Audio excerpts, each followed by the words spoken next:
I never thought, like, Ferosha, if you had told me 5 years ago that I would be a coach, there's no way. I would not have believed you at all. But upon reflection, looking back at my career, even though it has been in corporate spaces, there's always been an undercurrent of service. There's always been an undercurrent of helping, mentoring, training, learning. Those have been part and parcel of who I am.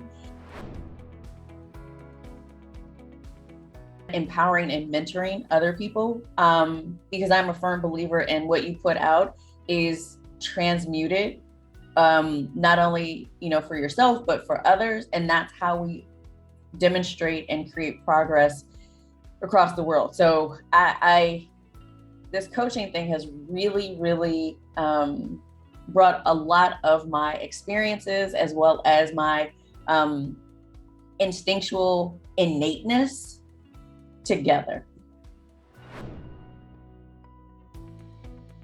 Many have told me that, number one, the level of authenticity that I bring, they've never experienced in someone who was in my position.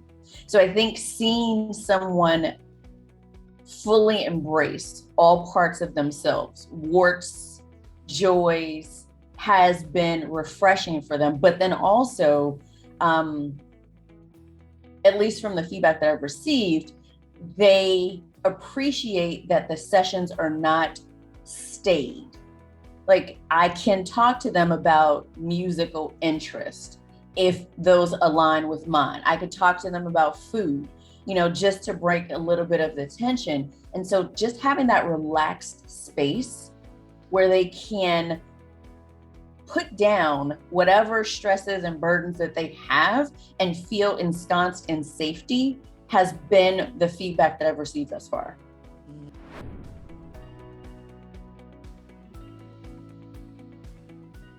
I try to show up in a very non-judgmental way. Whatever you present is what you present. Whoever you are is whoever you are. I do question, are you married to that idea of yourself? Are you married to, that belief? Where did that form? Does it align with what you say is important to you? And so by embracing all of those aspects, as well as allowing people to see that they are more than this one thing that they thought about their entire life, or this one thing that others said that they are or could be. It's like they experience a light bulb moment themselves in those sessions where they realize, wow, I can be something else. I am something else. There are more layers to me than I've even been exposed to, or that I've, confessed to myself exist within. So it's been a very, for me, illuminating process. I don't speak from experiences that I've not necessarily had. I talk to them about some of the struggles. If they happen to ask, like, have you also struggled with this? I am a human. Yes, I have. And I think sometimes having someone who does not put up a pretense that they have it all together and they are this perfect entity and everything is fantastic goes a long way in instilling and fostering a sense of trust that, oh, you don't have it together either? Wow, okay, and you're still working on yourself? Wow, okay, thank you for telling me that.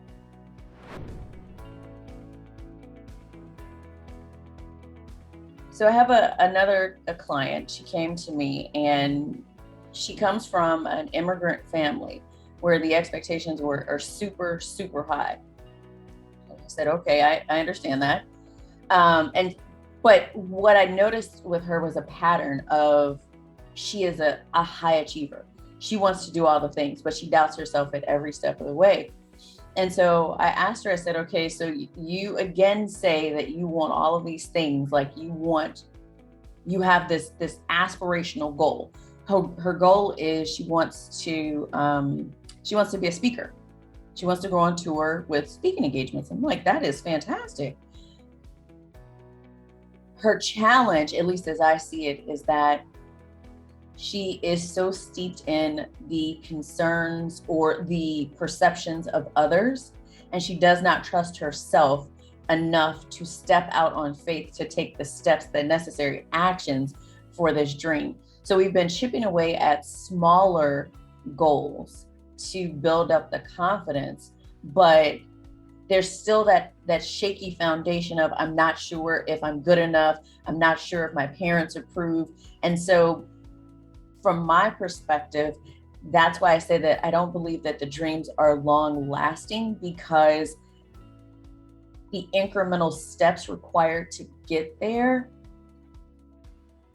sometimes are more fearful for individuals than that larger goal itself.